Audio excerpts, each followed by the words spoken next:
Интервјуа, анализи, жешки теми. Политички магазин Пулт на Радио Слободна Македонија со Славица Арсова.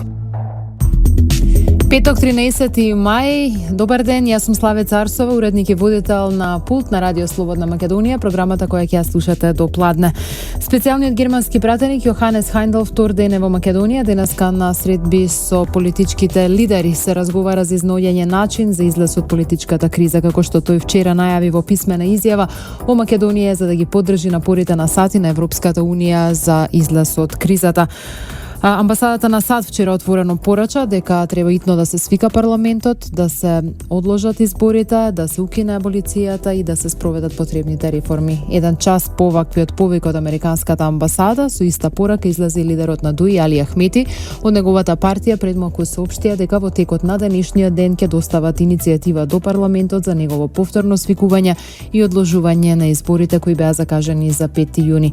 Дека ќе биде речиси невозможно овие избори да се одржат на закажаниот датум стана јасно на крајниот рок за поднесување на кандидатските листи за учество на изборите, кога такви предлози достави единствено владеачката ВМРО-ДПМН. Ова ќе бидат дел од темите за кои денеска ќе разговарам со професорот Владимир Божиновски, професор на катедрата за политички науки на Правниот факултет. Останете со нас, се враќаме веднаш по музичкиот вовет. Како што најавивме на самиот почеток, мој денешен гостин во Пулт на Радио Слободна Македонија професор Владимир Божиновски. Добре дојдовте во Пулт. Добро ве. Владимир, на последниот рок за доставување на кандидатските листи, тоа го стори само ВМРО-ДПМН, со што стана јасно дека избори на 5 јуни е речиси невозможно или целосно невозможно да се случат. Какви сценарии очекувате во идниот период? ДУИ најави дека денеска ќе поднесе иницијатива до парламентот за негово повторно свикување со цел одложување на изборите, донесување реформи и укинување на одлуката за аболиција која донесе претседателот Иванов. Па добро, прво целата оваа ситуација е малку би ја нарекол невообичаена, затоа што партијата прво која што бараше избори, односно опозицијата која што бараше избори, видовме, тоа беше јасно уште конкретно минатата година дека всушност они не сакаат избори. Она што говорев на повеќе пати, всушност целта на ЗАЕФ е некако да биде дел од власта без избори, што се покажува како точно, затоа што сите нивни барања одат во таа насока. Искрено не верувам дека тоа може да се случи, не ни треба да се случи, затоа што на избори се доаѓа односно на власт се доаѓа со победа на избори. Од една страна, од друга страна беше прифатливо за краток период да се формира, влада во која што ќе бидат техничка влада во која што ќе бидат вклучени и дел од луѓето на СДСМ, но со едноставно со бојкот на секаков можен изборен датум од страна на СДСМ се покажува дека всушност нивната цел, односно техничката влада е нивна цел сама по себе. Значи да бидат дел од власта, што се разбира неодржлива состојба за секоја држава. Нам ни треба влада како и на секоја држава влада во полн капацитет која што ќе ја води Македонија, и затоа мислам дека треба да се најде решение кое што ќе го возможи тоа. Доколку партијата на ЗАЕФ, односно СДСМ, не сака да оди на избори, тогаш ја не гледам и причина зошто владеачката партија која што е на власт би сакала да оди на избори. Затоа не ни гледам причина да се одржат избори на 5 јуни, искрено. Но исто така не гледам никаква причина или никаков резон повторно да има некакви одложувања, затоа што се виде, мислам дека ја го кажав тоа и повеќе луѓе го кажа тоа уште пред неколку месеци, дека пролонгирањето од страна на СДСМ се прави токму заради пролонгирање, односно повторно пролонгирање, значи нема тука некаква сериозност за некаков датум. Видовме дека така беше случајот и со 24 април, го видовме тоа и со 5 јуни. Што значи секој некаков нивен предложен датум, слушнавме нешто септември, октомври, повторно кога ќе дое септември, они ќе бараат одложување. Така да нема ова веќе никаква поента и не чини за државата да се пролонгира ова нефункционирање односно техничката влада. Значи едноставно треба владата на ВМРО и на ДУИ да си продолжи да си раководи до следните редовни парламентарни избори. Евентуално можеби може да се организираат избори заедно со локалните. Нели негде следната година во април. Односно 2017 година. Во меѓувреме да се спроведуваат, се разбира, оние препораки кои што беа од страна на меѓународната заедница и едноставно се надевам дека нели за година дена од сега СДСМ можеби ќе бидат спремни за додатни избори, затоа што оваа ситуација веќе е навистина неиздржлива.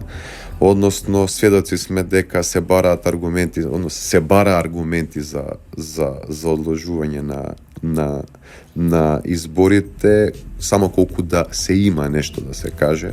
Истото беше со избирачки список, уште на почеток реков дека избирачкиот список е во принцип чист и дека нема големи проблеми. Но доколку навистина смета опозицијата дека има проблеми, зашто тогаш се повлече од својот сопствен предлог да има активна регистрација на избирачите. Тоа ќе беше, значи имаме целосно нов избирачки список. Они се повлекоа тоа.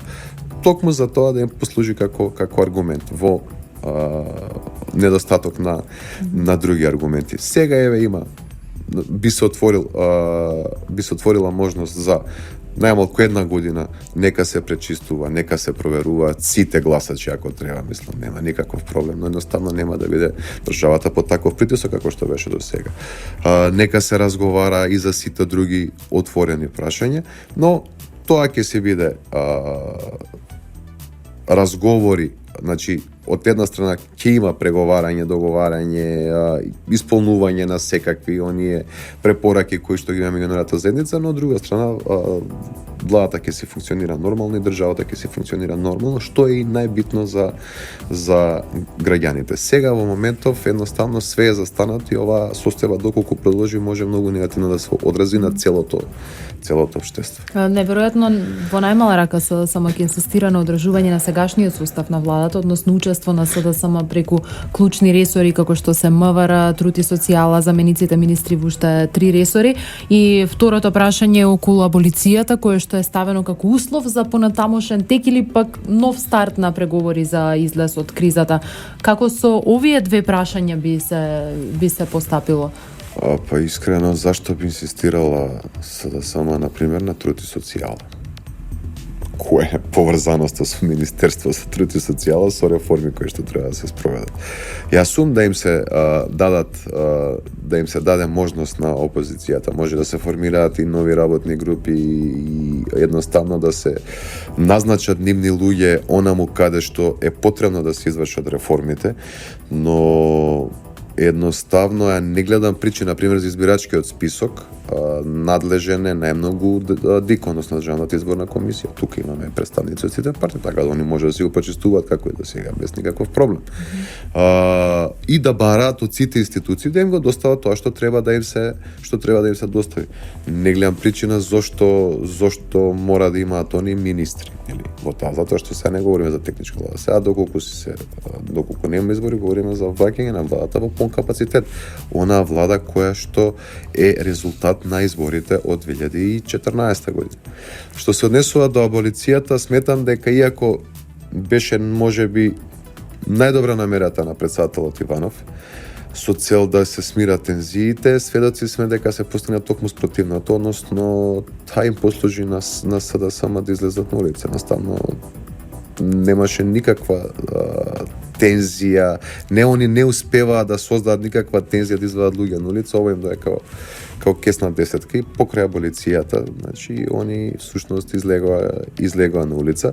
Видовме дека главните барања на оние кои што протестираат против аболицијата не е всушност аболицијата, туку де факто да нема избори на 5 јуни, што беше барањето на СДСМ. Обоена ли е политички ширената револуција?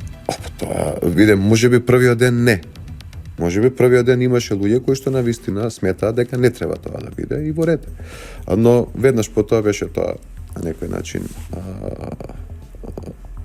киднапирано. Јас сакам да користам тој збор за тоа што се киднапираат сите граѓански движења во држава од една или друга партија и едноставно сега она што го бараат луѓето кои што протестираат се барањата на СДСМ, организирани од СДСМ, и мислам на сите им е тоа јасно, така да нема што да дискутирам.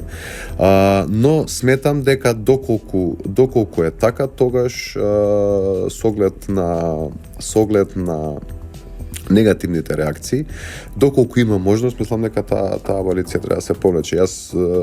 Ние сме свесни дека и најголем дел од луѓето и од владеачката партија пред се едноставно побарат председателот да повлече аболиција. Така да доколку има услови за тоа, мислам дека треба да се повлече пред се заради тоа што на тој начин едноставно ќе се ослободи просторот за преговори, нема да може само повторно да се фати за некој аргумент кој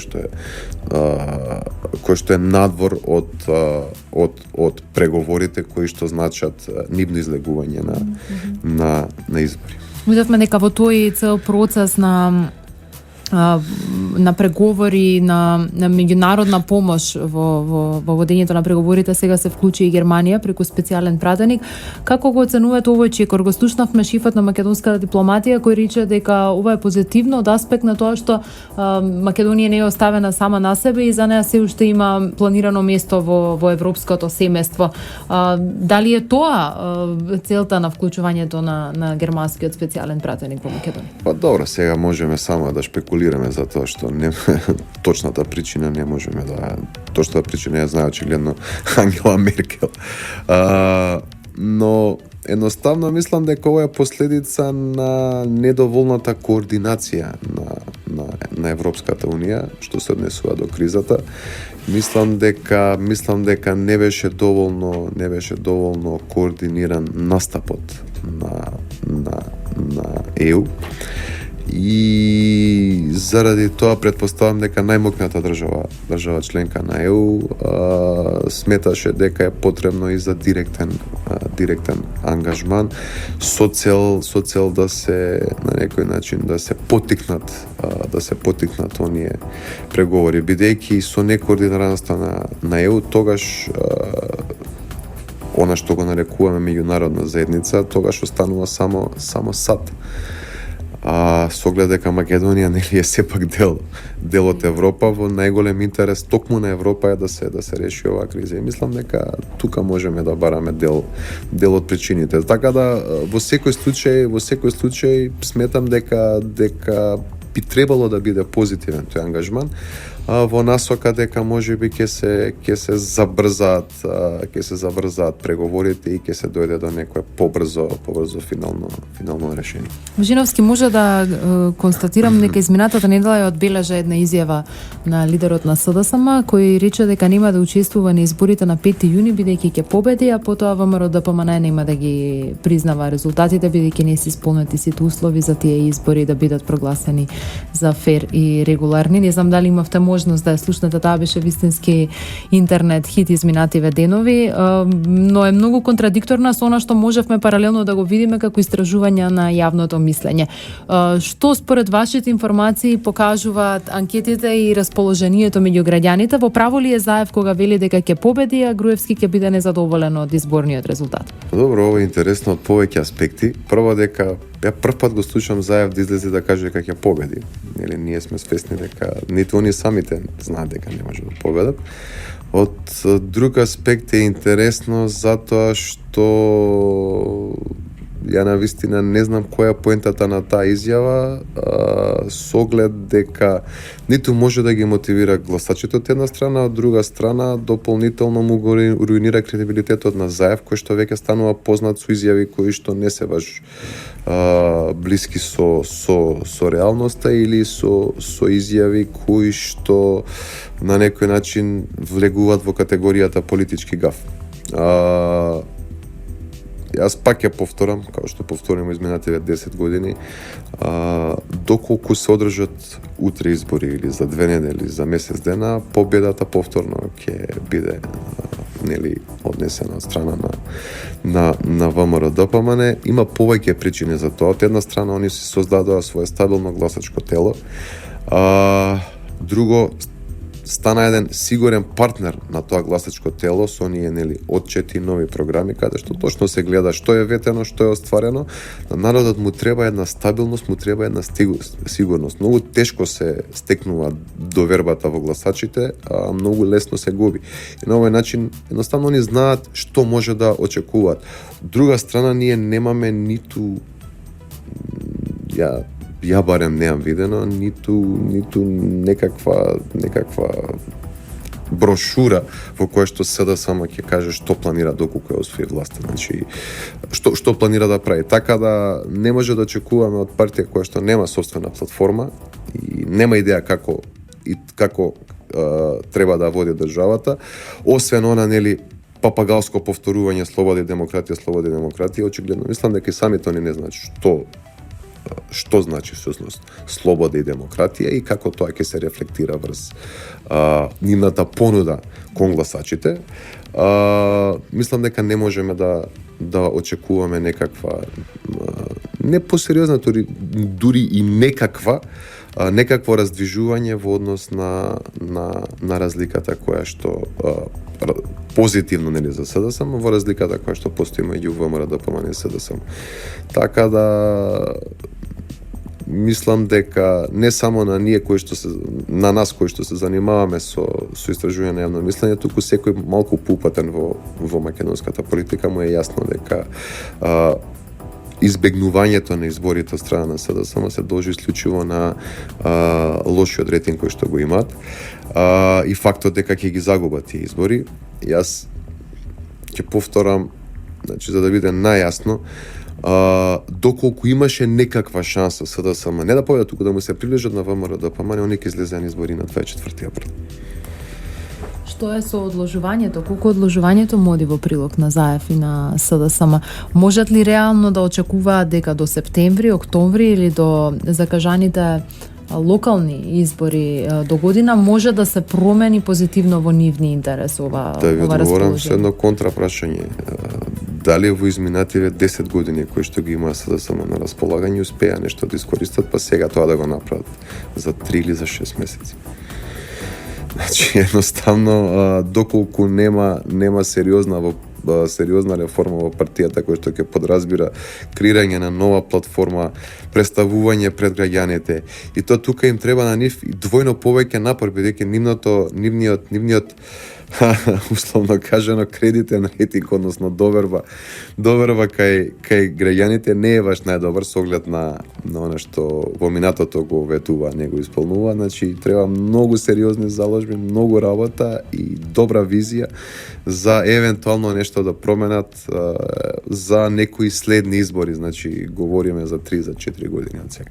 Се чини дека се додека тоа не се промени, нема ни да дојде до изборно соочување во Македонија, односно секогаш ВМРО ќе биде онаа страна која ќе инсистира избори да се случат, а СДСМ ќе ги бойкотира, се додека анкетиве не покажат дека барем има најмали шанси за СДСМ да има добар резултат. Значи не мора некој ни да ги гледа анкетите. Ако имате опозиција која што не ќе да иде на избори, а власт која што инсистира на избори, јасно е како стојат работите, така да не мора некој да биде детално запознаен со истражувањата, со анкетите, со рейтингот. Едноставно тоа е доволен репер. Ако опозицијата бега од избори, а власта сака да има избори, јасно е кој ќе биде победник. Немањето избори пред се и штети на самата опозиција, затоа што е опозиција. За жал, овој начин на комуникација која што го практикува СДСМ преку бойкоти, преку излегување на улици, штети и на цела држава, а на нив не им носи никаква корист. Така да ја токму за тоа сакам да се едноставно да се спроведат реформите кои што нели да се доспроведат реформите кои што беа договорени, на кои што инсистира и меѓународната заедница, за едноставно да нема после аргументи на секој месец или два да излегуваат на улица или како се приближуваат изборите да излегуваат на улица и да бараат да нема избори. Особено што нели ќе дојде оној редовен термин за избори. Што правиме тогаш? Ако едноставно они сметаат дека треба да продолжат вака. Плюс, они можеби нема да им се доближат на ВМРО, ДПМН и го наредните 10 години. Што значи тоа дека ние 10 години нема да имаме избори? мислам дека таа состојба не одржлива. Да, но од 2014 до сега гледаме дека се направени многу радикални чекори за уривање на рейтингот на ВМРО-ДПМН и обид за пораст на рейтингот на СДСМ, од бојкотот на парламентот веднаш по изборите до емитувањето на приватни телефонски разговори на функционери од ВМРО-ДПМН, масовни протести, кампување пред владата, сценариото кој што се случи во Кумановско диво населје, сега имаме шарена револуција, оставка си поднесе Груевски, Катица Јанева беше именувана, таа веќе почна со случаи против функционери на ВМРО-ДПМН. Многу голем број на граѓани ме прашуваат што е следно, односно стравуваат дека се можни уште порадикални сценарија во Македонија за да се направи и случи тој пресврт кој што со сите овие чекори во изминатите 2 години некој не успеа да го постигне посекувањето. Не може да се случи тој пресврт. Пак да ви повторам, во политичкиот маркетинг. Значи, секогаш препорака е една партија кога оди на избори да има два типа на кампањи. Првата кампања да биде позитивна со која што ќе привлече нови гласачи, таа треба да биде основа на политичкиот маркетинг и да има дополнителна негативна кампања во која што ќе се обиде на некој начин да го оцрни својот противник и можеби да му земе дел од гласовите кои што нема да дојдат кај нив, но едноставно ќе се слеат во на група на неопределени луѓе кои што нема да излезат да гласат на изборите. Но ако некој очекува дека со протестен глас, со обид за протестен глас ќе успее да ги освои изборите, мислам дека тој живее во илузии. Такви работи во Македонија нема од 2006 година навак. Така да ништо не може да ги донесе на СДСМ на власт, осим СДСМ самата. Че они мора да направат платформа, позитивна кампања, програма, една понуда за граѓаните. Без тоа ништо не им помага. Очигледно со самата би рекол со зголемувањето на фреквенција на тие напади кон владеачката партија каде што се бираат и условно кажано недемократски, односно средства кои што не подразбираат една политичка борба, институционална политичка борба, туку обид нели тоа да се излезе на улица и да се некако да се мотивира некаков гнев на граѓаните, тоа не дава резултат затоа што во ниту една држава не може да очекувате дека 2 или 3 000 луѓе на улица ќе можат да променат власт. Ако е така, тогаш ќе имаме промена на власт на секоја недела. Затоа што секоја партија не само најголемите, туку има барем уште десетина партии во Македонија што се способни да соберат 2000-3000 своји симпатизери и да ги извадат на улица. И сега имаме истовремено две структури кои протестираат. Тоа Многу говори. често тоа се игнорира во дел од медиумите, особено во странските медиуми, велат шарена револуција, меѓутоа не смееме да игнорираме пак дека една друга, еднакво голема, еднакво моќна структура е секојдневно на улиците и бара да се случат избори во Македонија. Ние имаме два типа на протести во Македонија. Едните кои што се против, другите кои што се за владата. Значи во поддршка на владачката. Така да, значи, ако имаме луѓе кои што се против и они имаат право тоа да го искажат и на улица, и ако сметам дека немаат право да ги уништуваат државните институции, но тоа е веќе друго прашање. Значи секој има право да излезе на улица, значи колку што имаат оние право, исто така имаат и другите да излезат и да дадат поддршка на таа владеачка структура. Ја затоа велам, улицата не го определува победникот. Затоа во секоја демократско општество имаме избори. Доколку сметате дека вие сте во право, доколку сметате дека имате мнозинство, повелете на избори и ќе се види најдобро на тие избори која има всушност поддршката од народот. Така да илузорно е да се очекува дека со вадење на 2 или на 3000 или на 1000 или на 500 луѓе на улица да протестираат, ќе може едноставно да се потикне промена на власт. Уште помалку со собирање нели на некакви групички од 5-10 луѓе во некои од европските или светските градови и тоа да се нели на фанфари тоа да се пренесува од опозицијските медиуми, еве поддршка не знам од Франкфурт, од Брисел, значи нема тој ефект. Има ли поддршка кај граѓаните оваа мисија за демолирање на институциите, сквернавање на споменици? Па очигледно дека нема. А колку што видов имаше, сега мислам дека имаше и анкета односно анкетно прашање на таа тема. И најголем дел од граѓаните се против тоа, што и нормално беше за очекување, затоа што едно е вие да го искажете својот протест, а друго е да демолирате. Ако е така, тогаш ние, значи, да речеме, имаме протести и во секој протест треба да се очекува дека некој ќе урне некоја зграда или ќе уништи некоја зграда или некоја друга, значи, јавна или приватна површина. Тоа е недозволиво. Тоа е едноставно недозволиво. Ние имаме протести и во Европа, секојдневно. Па не гледам тука дека некој отишол да, например, да земат во Париз и да офарбаат триумфалната капија. Не ме га затвор. Така да, демократијата значи право и слобода, но демократијата не значи безвласти, едноставно да излезе група на луѓе која што ќе прави што сака и никој да не сме да сопре, затоа што ако тоа стане некакво правило, тогаш ќе излезе друга група на луѓе која што ќе исто така ќе прави што сака и нема да може никој да сопре, затоа што и затоа сметам дека медиумите треба да дадат осуда на вандализирање. Можеби поддршка на во зависност од нивните ставови, поддршка на одредени демонстранти или протести, но во секој случај сите треба да осудат вандализирање на јавен или на приватен име. Сакаа ли мнозинството граѓани, ова ќе биде моја финално прашање, сакаа ли мнозинството граѓани избори на 5 јуни и какво е расположението кон враќањето на преговарачка маса, бидејќи мој впечаток е, повторно ќе кажам, јас немам информации што е мнозинството граѓани, меѓутоа како на луѓето веќе да им е помалку мачно од целава оваа тензична ситуација која што се договлекува, како и од тоа да нашите политички лидери изгледаат како марионети во очите на мнозинството граѓани. Не помалку, туку помалку повеќе мачни име на луѓево, едноставно да, сите сака да се одржат тие избори и Македонија да се врати во нормален колосек. Токму за тоа го говорам. Не можеме да очекуваме пролонгирање на криза, некакви нови датуми за избори, продолжување на технички влади.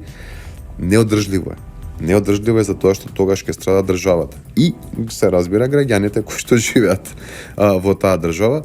Така да, точно е дека повеќето граѓани, најголемиот дел од нив, беа за одржување на тие избори, едноставно да се заврши со оваа приказна која што трае премногу долго. Значи ние веќе година и пол државата е киднапирана. Сега, едно е политика, едно е она што си го намислил Заев, а друго е она што го сака секој граѓанин на оваа држава, тоа е да си живее и да не го замараат премногу.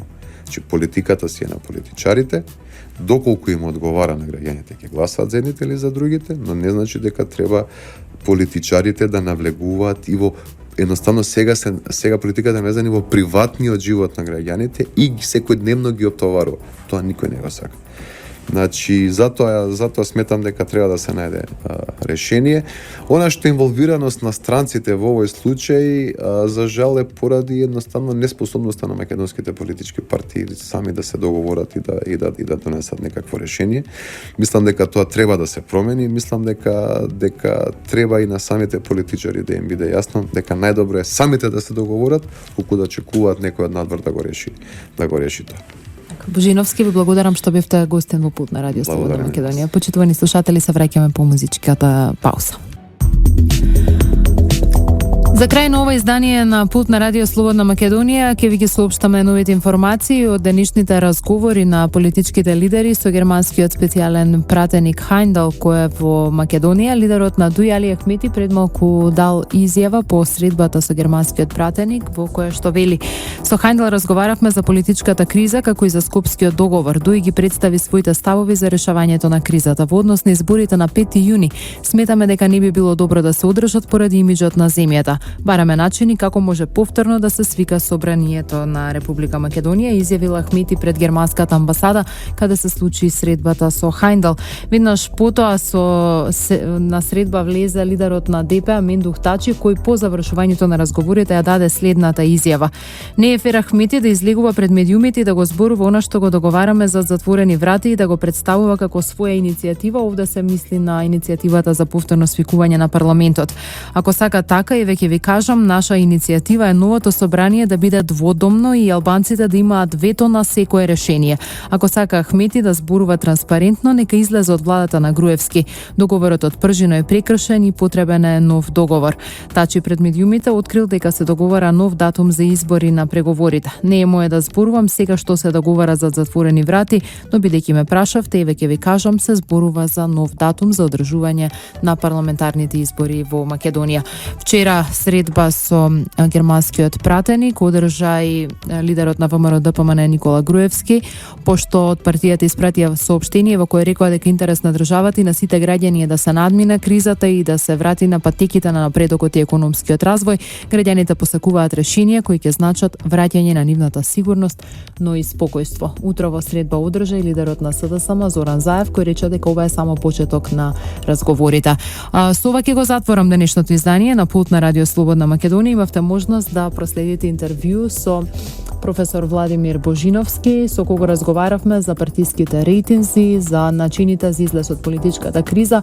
Тој вели дека најдобро решение во моментов е да се врати политичката влада на ВМРО ДПМН и на ДУИ, која беше формирана според изборниот резултат од изборите во 2014 година, и оваа влада да ја предводи државата до изборите, редовните парламентарни избори или најрано до изборите, локалните избори кои треба да се случат идната пролет. Тој смета дека во меѓувреме оваа влада со поддршка на парламентот треба да ги спроведе сите реформи кои што се зададени како задача и препорака од меѓународната заедница за Македонија да продолжи на тој евроатлански пат. Ви благодарам што бевте со пулт на Радио Слободна Македонија. Останете на фреквенцијата на ова радио во Боја. Ви благодарам за вниманието. Имајте пријатен ден. Јас сум Славе Царсов, уредник и водител во продукција на емисијата Пулт, во продукција на Трговското радиодифузно друштво Радио Слободна Македонија. Пријатно. Интервјуа, анализи, жешки теми. Политички магазин Пулт на Радио Слободна Македонија со Славица Арсова.